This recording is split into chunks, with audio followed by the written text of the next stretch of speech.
Welcome back to JavaScript Fundamentals. Today we're going to talk about arrays. Array is a built-in data type, so it's just like string, number, boolean, and object. It's something that the JavaScript language gives us, and its purpose is to store a collection of values, or you could also say a sequence of values. Well, let's get started by creating an array. I'm going to create one called foo, and just like object from the previous lesson, we can call the array constructor, but we also need to specify the new keyword. So new array, and then we call it, and then we have just created an array. But this array is empty. It doesn't contain any values, and we can pass values to the constructor to pre-populate the array with some values. Now we're not limited to a certain type of value. An array can contain any types of values, but we typically want to have an array for a specific type of value. So we would want an array with numbers, and then we would want an array with strings. We wouldn't want to mix and match different types of values, because then we lose some predictability in our code. And if we have to process the values within an array, then if we're expecting numbers and we get a string, we can cause an error that way. But even with me saying that, in this demonstration, I'm going to use three different types of values. I'm going to use a number, 11, and then I'm going to use a string, hello, and then a Boolean value, true. This array is now said to have three elements. We could say that this has three values, but when talking about arrays, we use the term element. That's just how it is. And since it has three elements, it has a length of 3.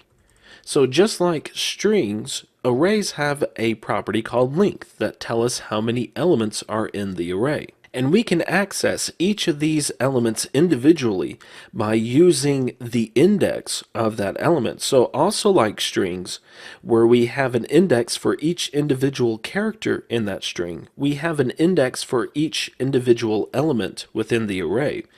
And to access that element, we use the name of the array, foo, and then the opening square bracket, followed by the index. And remember, we start counting at 0, so the element with the value of 11 is at index 0, and then we close with the closing square brace. And once we have accessed that individual element, we can do two things.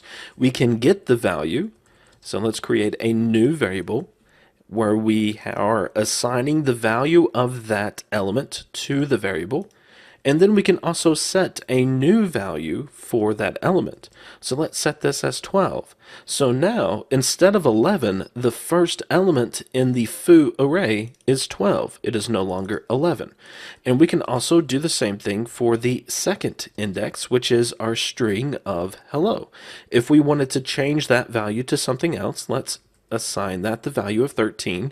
Now foo has three values or three elements. The first element is 12, the second element is 13, but the third element is still true. And if we wanted to modify that, we could as well. Now, using the array constructor is old school, much like using the object constructor was old school. This is code that we wrote back in the late 1990s and early 2000s. We don't do this anymore. Instead, we use array literal syntax. It's very easy, just an opening and closing square bracket. And that's it. We have just created an empty array. We can also specify any elements that we want to create this array with in much the same way. So let's recreate the array that we had earlier using the constructor. Now, using array literal syntax, we have created that same array, but with less typing. And of course, all this does is change the way that we create the array. We can access each individual element the same way. So if we want to get the element at index 0, we still use the index syntax. If we want to change its value, we simply assign a new value to it. Now, we're not limited to only the elements that we created the array with. We can always add elements as we need to, and we simply do that by using the index that we want to add a value to. So we've created a new element at index 3 by specifying a value of 15. We can do the same thing for index 4, and we can give that another value. Whenever you add an element to an array, you typically want to do so at the next available index. So for example, whenever we added an element at index 3, that was the next available index because we had indexes 0, 1, and 2 already used. The same thing with index 4. So if we were going to add a new element to this array, we would want to do so at index 5. Now we could jump ahead and use 15 if we wanted to, but we rarely ever want to do that. We typically always want to keep our indexes in order. So one way that we can do that is obviously using the number literal, but there are going to be times when you have an array and you don't know how many elements are in that array. So using the number literal is really out of the question. But remember, you can use the length property to get the next index because length is going to return how many elements are in the array, but all of our indexes start at 0. So our indexes are always one off from the actual length. So the last element that we have is 4, but the length is 5. So that's our next element. So we can assign a new value, and then this has put that value at index 5. So we can copy and paste this to add as many values as we need to at the end of the array. But in doing so, we've done a lot of typing. Well, I just did a copy and paste, but we can actually cut some of this code out because we don't have to use the angle bracket or the square brackets. We don't have to specify foo.length or even use the equal sign. There's a method that the array data type has called push, and it adds a value or it adds an element to the end of the array. So instead of using the index notation, we can simply use the push method and save ourselves several characters worth of code. The push method is just one useful method. There are many others. One of those is concat, which is short for concatenation. In the context of strings, we concatenate multiple strings to join them together to create a larger string. Well, we kind of do the same thing with arrays. I've pasted in two arrays. One's called names, the other is called names too, and of course they have different values for their elements. And let's join these two together, or actually let's concatenate these together into a new larger array. So I'm going to create a variable called people. I'm going to use the concat method on the names array and then pass in names too. And this is going to give us a new array that has Jeremy, Jeffrey, Jennifer, and Jackie. And since we called concat on the names array, the first two elements in this array are going to be Jeremy and Jeffrey. So to see this in use in the browser, let's go ahead and alert that. We'll run this and we'll see all of the elements: Jeremy, Jeffrey, Jennifer, and Jackie. And we can specify as many arrays as we need to with the concat method. It really doesn't matter if we have multiple arrays that we want to concat into a larger array, we can do that. And naturally, we don't have array 2 or array 3, that's just there for demonstration purposes.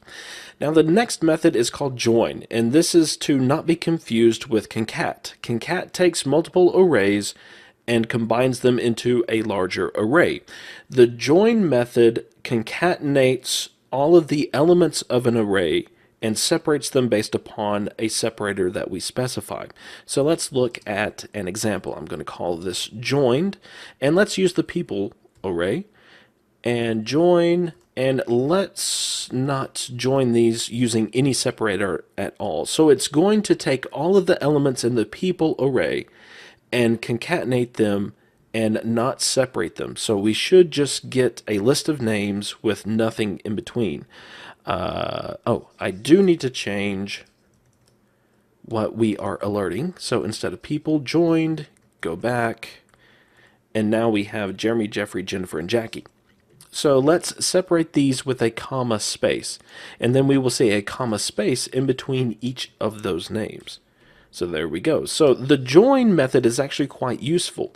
If you need to concatenate multiple pieces of data into a large string, it's actually more efficient to use an array and store each of those pieces as an element in the array and then call the join method. So that's more efficient than just concatenating them using the concatenation operator. The next method is reverse, and as its name implies, it reverses the array. So let's create a variable called reversed. Let's use people again, and let's just call reverse.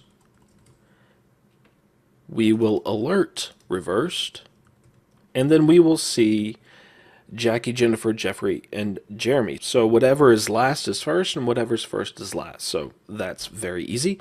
The last method that we are going to look at is sort, and this will sort the elements in the array.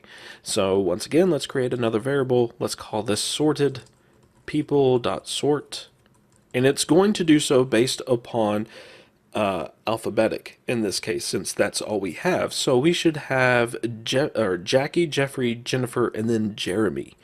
So let's do sorted.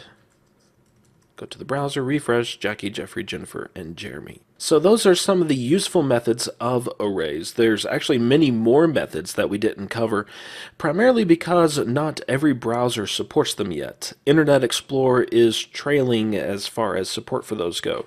But as soon as IE7 and IE8 die off, then we will be able to basically use all of the methods of the array data type without really worrying if the browser supports them or not. So there is some discrepancy there, and perhaps those would be covered in a more advanced course. So anyway, that's that. We'll call this lesson done.